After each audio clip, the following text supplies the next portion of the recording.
brutal to watch. Speedster. It doesn't matter. Oh,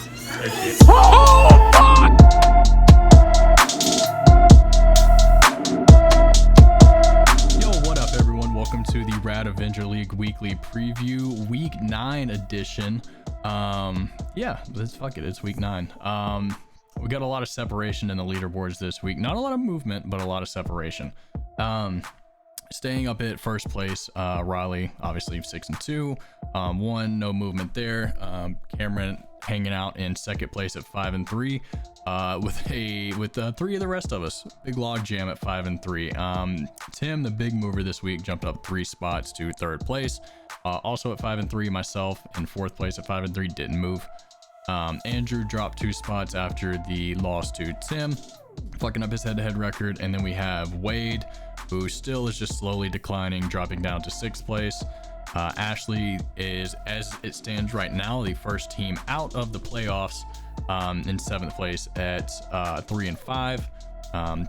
Charlie also drops to 8th place, 3-5. Trevor finally moving out of the basement, out of last place, jumps up to 9th place at 2-6. And John dropping down into the toilet of the league, also at 2-6.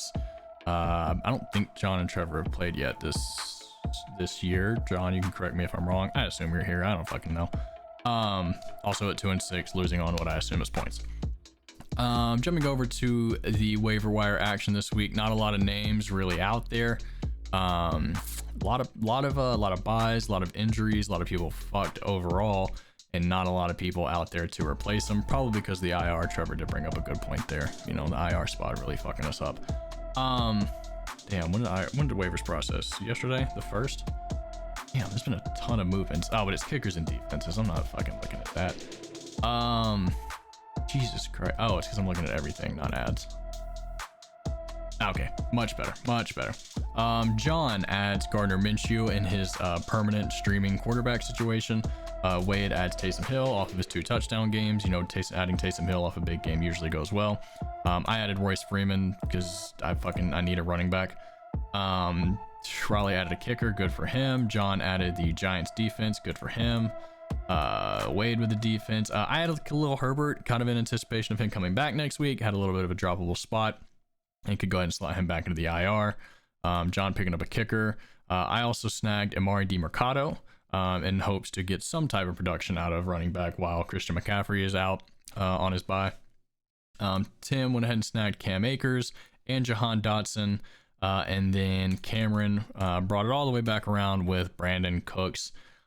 We did actually have a couple last minute trades happen this week as well. Oh, they haven't processed yet. I gotta go. Where's the fucking unapproved trades? I don't know. I'm gonna pull up my phone and see what they were.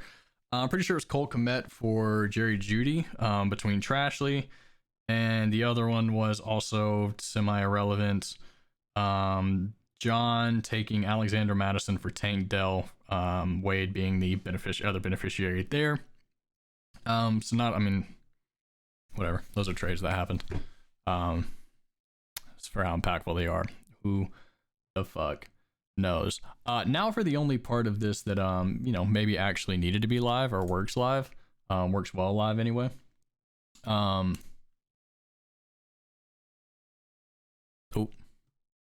that's the wheel, baby.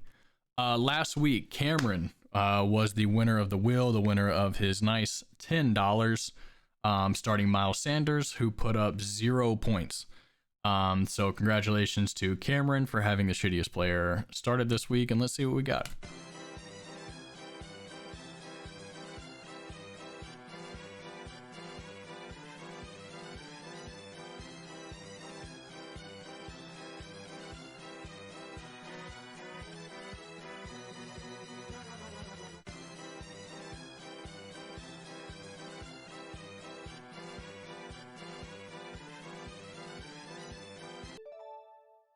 Worst coach.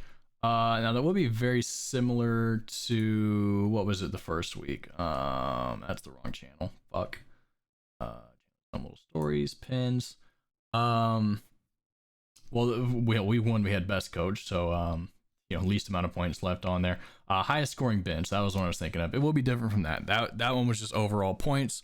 Raleigh, you can correct me if I'm wrong after you see this, but I assume worst coach is going to be highest percentage of total team points left on the bench. So there you go. There you have it. Start your absolute fucking worst lineups.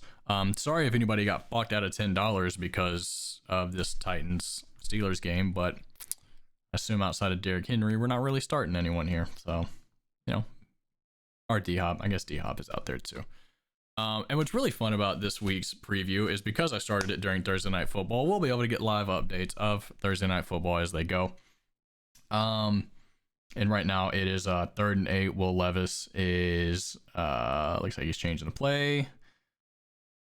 And he's dropping back to pass. And dump it off to Tajay Spears, who maybe a go for it situation on the 50 with Vrabel. You got to think he's gonna go for that. Anyway, on to the games. Real interesting matchups this week. I mentioned this in Discord, but I'll say it here again. All 4 of the 5-3 teams fighting for, you know, second and possibly first place, depending on how the rest of the season goes with Raleigh. Fighting for seeding in the playoff picture. All 4 of them play each other this week. That would be myself against Andrew. Who the fuck do you have with 4.2 points already? Deontay Johnson, go fuck yourself, dude. Oh, Derrick Henry got the first down. Look at that. Dude, who Deontay Johnson, really? That's what we're going with. Seriously? Anyway, so we play each other at 5-3, looking to break up that little tie there. And Cameron is playing Tim, also at 5-3.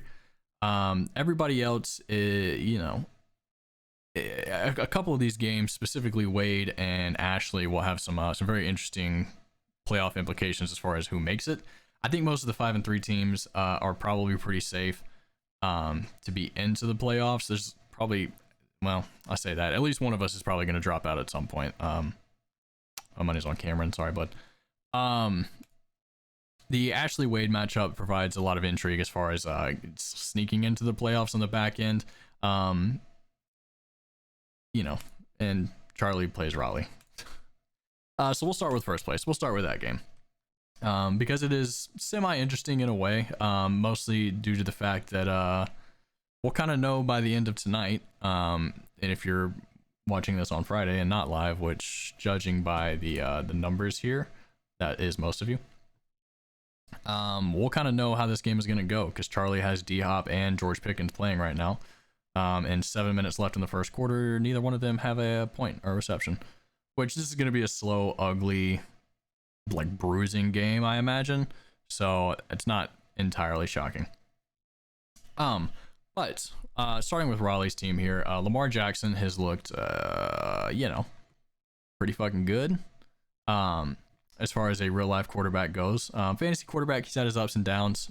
We know what his ceiling is. Against Detroit, he had 33 points.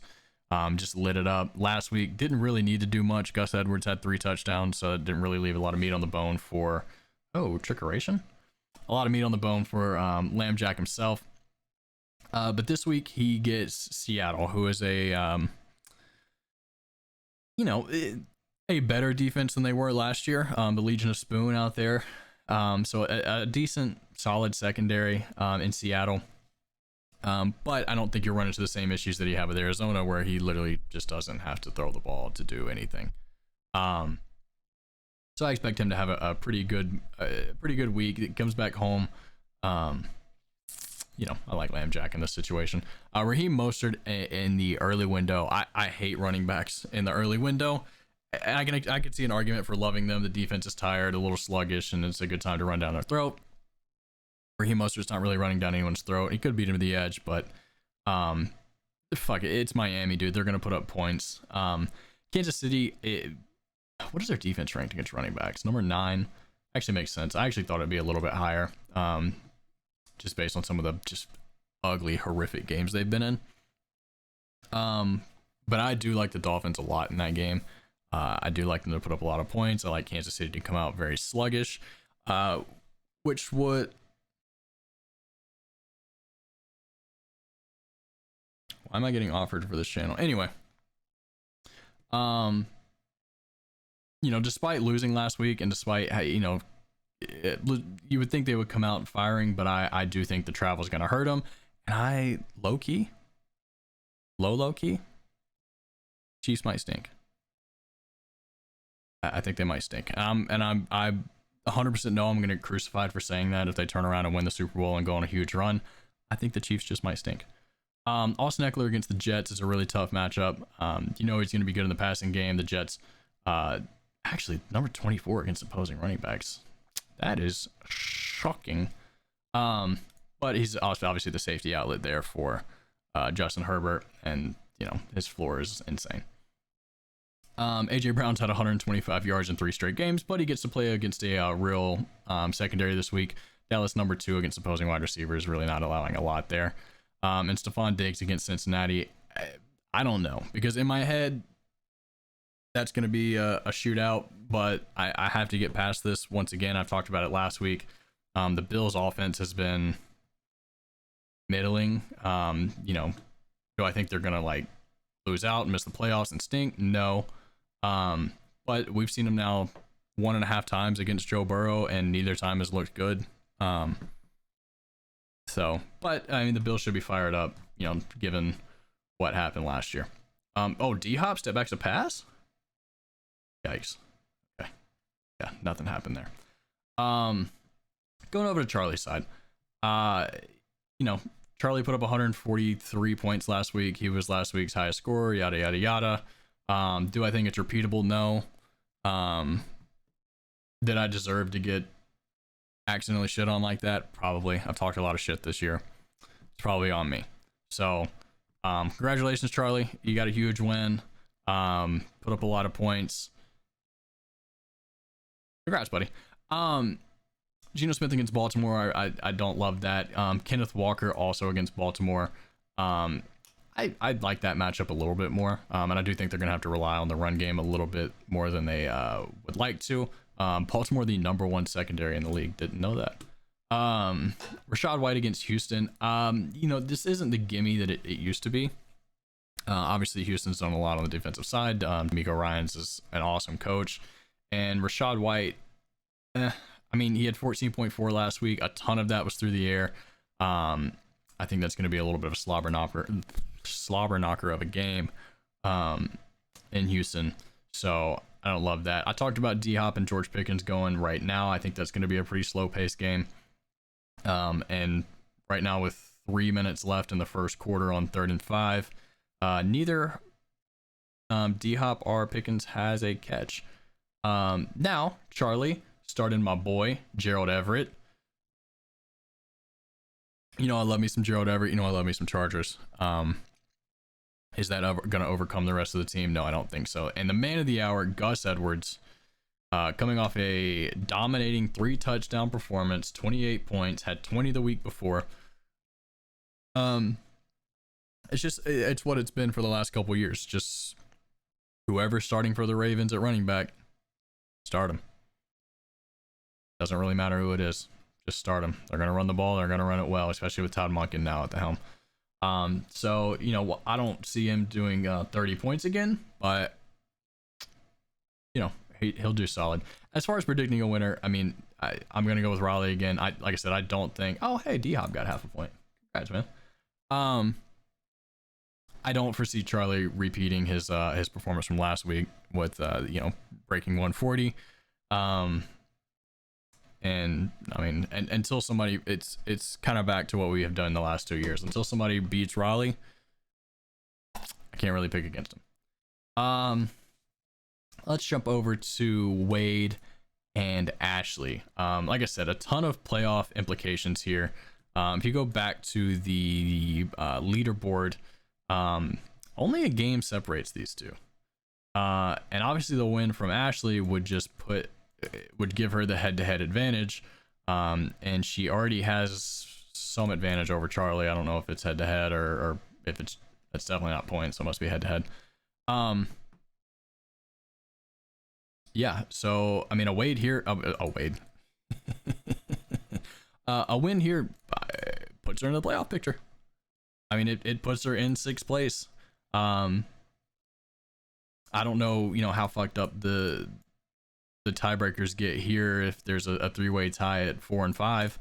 I don't think we're gonna find out, Charlie.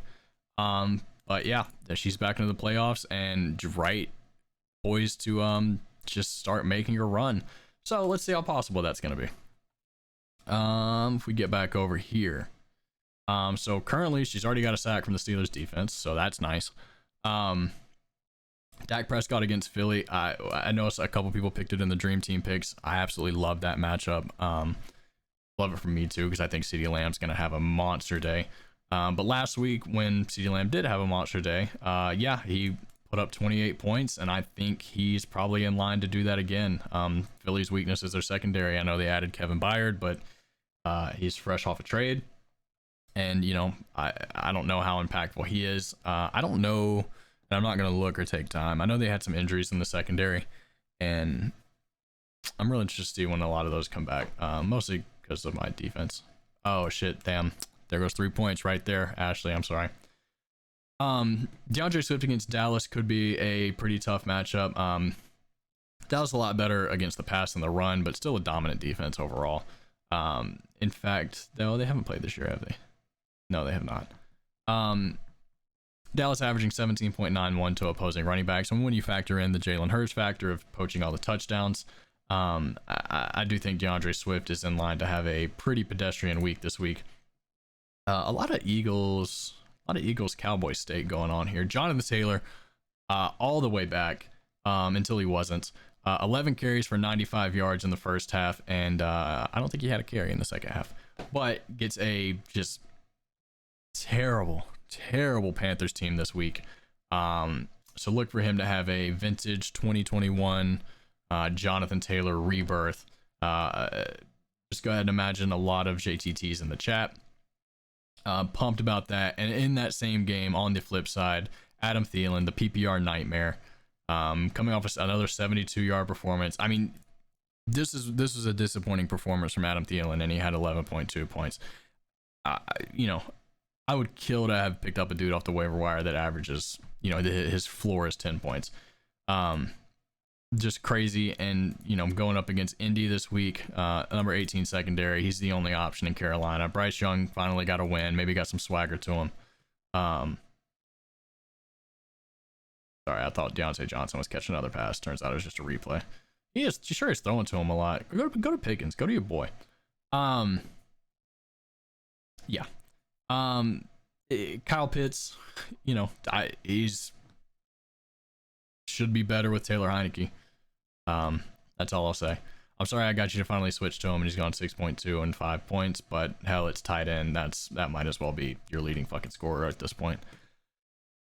And then Saquon gets the Raiders. So a lot of incredible matchups for Ashley this week, and starting to talk myself into her being a playoff team and making a big playoff run here. Jalen Hurts against Dallas. I mentioned their secondary being pretty dominant. Number 3 against opposing quarterbacks. So I think if you're gonna look for a vintage Jalen Hurts performance, if you're gonna look for the 24 to 27 points that you can usually bank on from him, it's gonna have to be a big day with his legs. I don't see him slinging it through the air. I mean, we know AJ Brown's a monster and is, you know, going for history with this 125-yard streak. Dallas is damn good though. The defense is scary good. Yeah, that's all I gotta say about Jalen Hurts. I'm gonna be real honest. Darrell Henderson against this running back room is tough. Wait, I'm sorry. Darrell Henderson against Green Bay. Darrell Henderson got a lot of touches last week. That's say something nice about Darrell Henderson. I love Darrell Henderson, even though I'll pronounce his name differently every single time I say it. He does get a very soft Green Bay defense this week. So as long as he's getting the touches, and you know, I expect him to have a pretty solid performance. You know, somewhere in the 15 to 20 point range. I don't think we're gonna see, you know, a 30-point breakout. But who knows? Bijan Robinson. What the fuck to make out of this dude? So obviously 2 weeks ago we had the infamous 1 carry for 3 yards. Last week 11 carries for 60.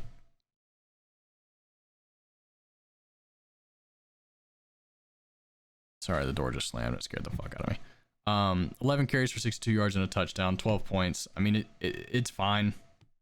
He's been fine. You know, he's on pace for 1,000 yards, but he's just not doing what people thought he would do, unless you're Tim, and then he's doing exactly what you thought he would do, maybe even a little bit more.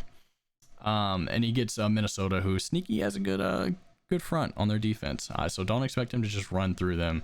But Minnesota is bad in the secondary. So Kyle Pitts season. Jordan Addison has been fucking awesome, but oh fuck, Kirk Cousins, dude, he's out, he's hurt. And Atlanta's got a good secondary. Yeah, I think Jordan Addison's gonna really struggle this week. Dude, Wade, you're getting fucked. Just as I look through this, oh, can't show that. God, and Devontae Adams is getting Aiden O'Connell. Holy shit! And you're relying on Taysom Hill. Yeah, sorry, bud. Ashley's winning this. You're getting knocked out of the playoff picture, and Ashley is moving right into that. So that is tough, buddy. Sorry about that. Yeah, Ashley will be moving into the playoff picture this week. Jumping over to let's save the 5 and 3s for last. John and Trevor.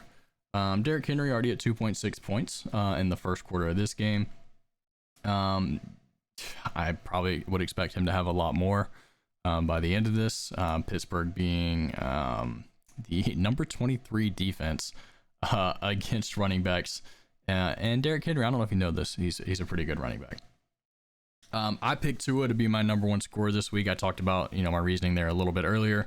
I think KC comes out a little sluggish. I think a lot has been made about their defense, which is objectively, it's very good. I'm not saying their defense is not good. Let's get that out there. But they are leaving for Germany today, first off. Miami has been there since, I think, Monday. And as much has been made about the Chiefs struggling and losing to the Broncos and, all that fun stuff. Been a lot of talk about Miami, maybe being fraudulent, not being able to be good teams. I think they come out absolutely fucking swinging. And at least in the first half, put up some numbers. Yeah, this matchup is tough, John. I'm sorry. Josh Jacobs against the Giants. He should eat. They literally are starting Aiden O'Connell at quarterback, and I do like the Raiders to have a little bit of one of those, kind of like they did in the John Gruden season. One of those just not miracle runs, but at least one game where they just get up for their guy.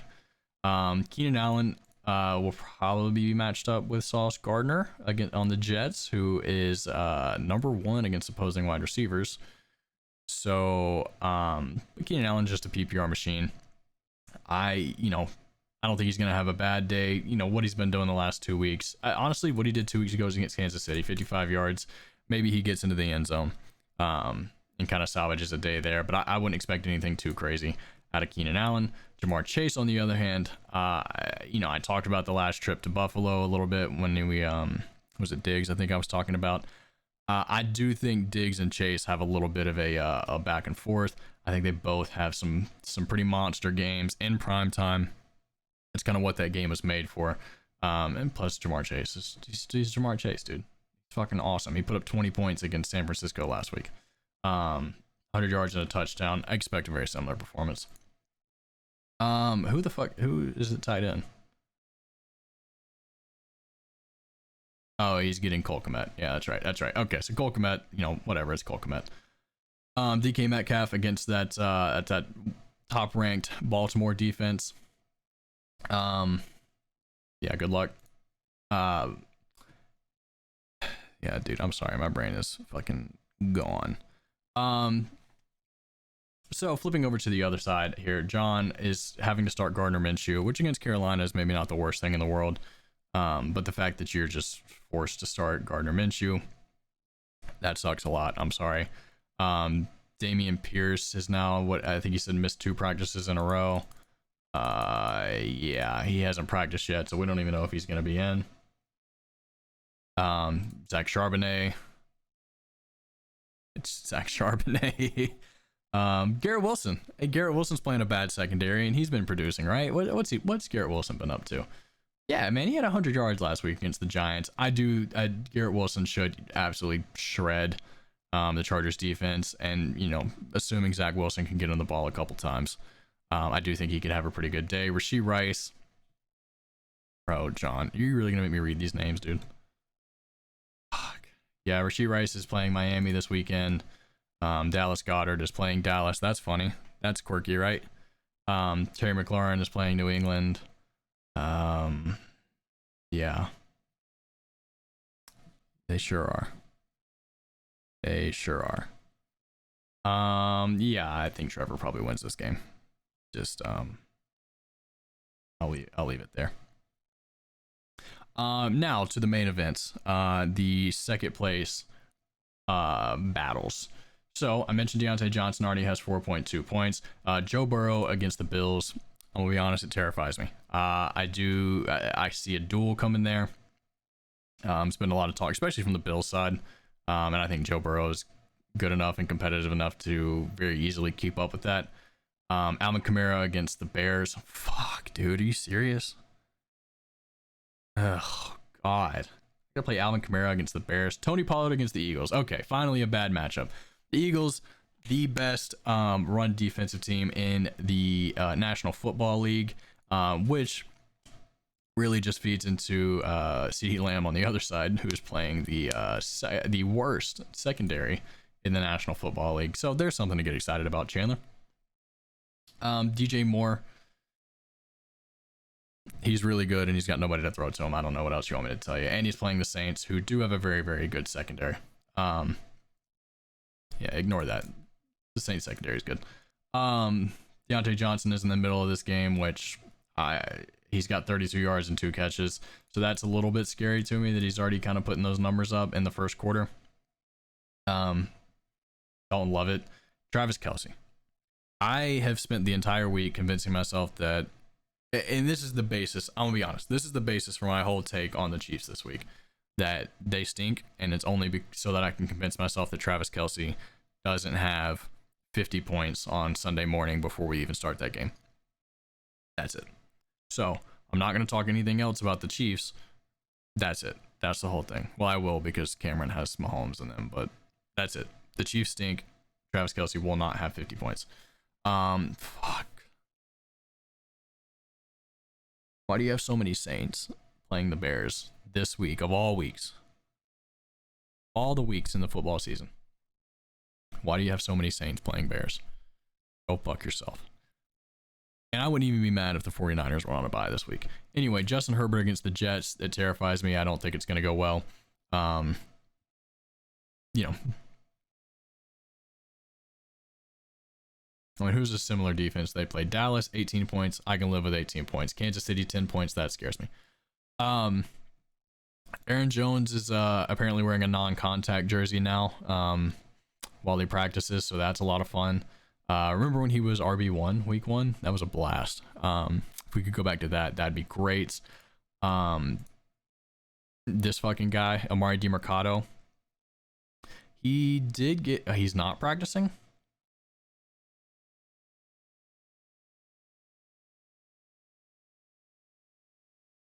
He's just not practicing. All right, great.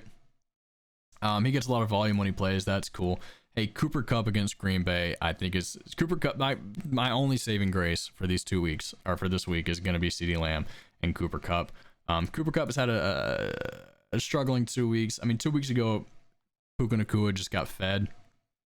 We really don't know why. It just happened that way. Last week was bad. The Rams just got killed.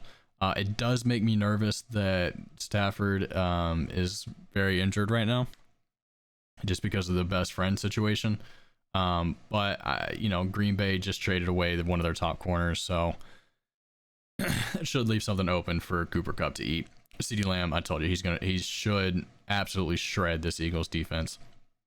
TJ Hawkinson has Josh Dobbs or whoever the fucking other guy throwing to him. But a good tight end is a bad quarterback's best friend. So, maybe we'll get some play there. And then the classic rotating door here of Nico Collins, Christian Kirk, who is on a bye, taking that decision out of my hands. Brandon Ayuk also on a bye.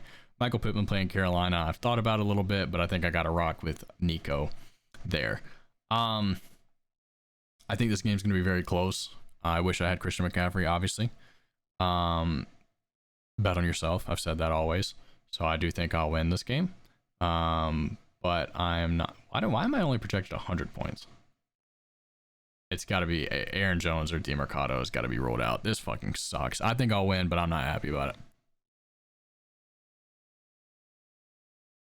And last but not least, Tim versus Cameron. Cameron has Mahomes. I told you my thoughts there. He could absolutely ball out, but I have to convince myself that KC stinks. Joe Mixon, I do think, is going to be the one not so bright spot in that Bills Bengals game. I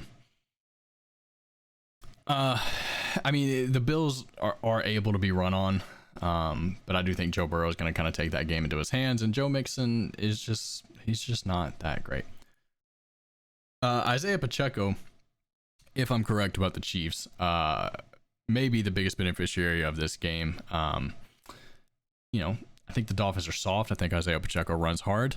I think they'll cover very well, and I think Isaiah Pacheco will have himself a good game. Brandon Cooks playing against the Eagles. Yeah, love it. Good pickup. Great start. Really proud of you, Cameron. That was a great move. I think Dak and the boys throw all over the Eagles. Romeo Doubs against the Rams. Serviceable, at least, I think. What has Romeo Doubs been doing? 10 points, 9.8 points. Yeah, he's looked okay. And the Rams are very just mid defense.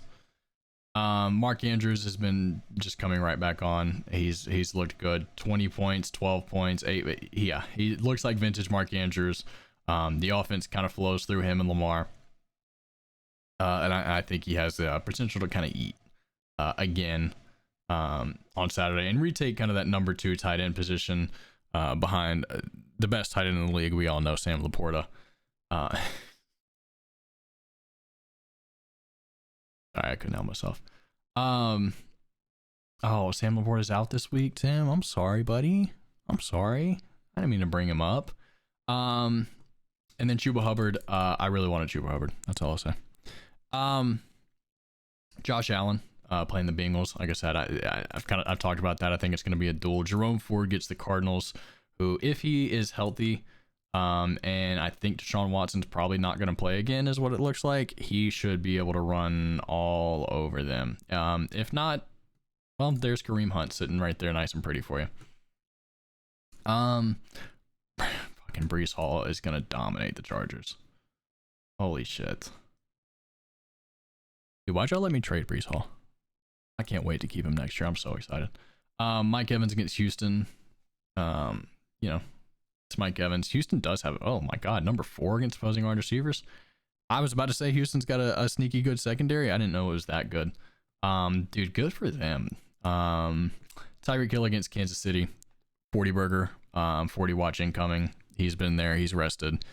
Kansas City's not. Dalton Schultz is there. Jahan Dotson is also there. Yeah. I think Tim wins this game.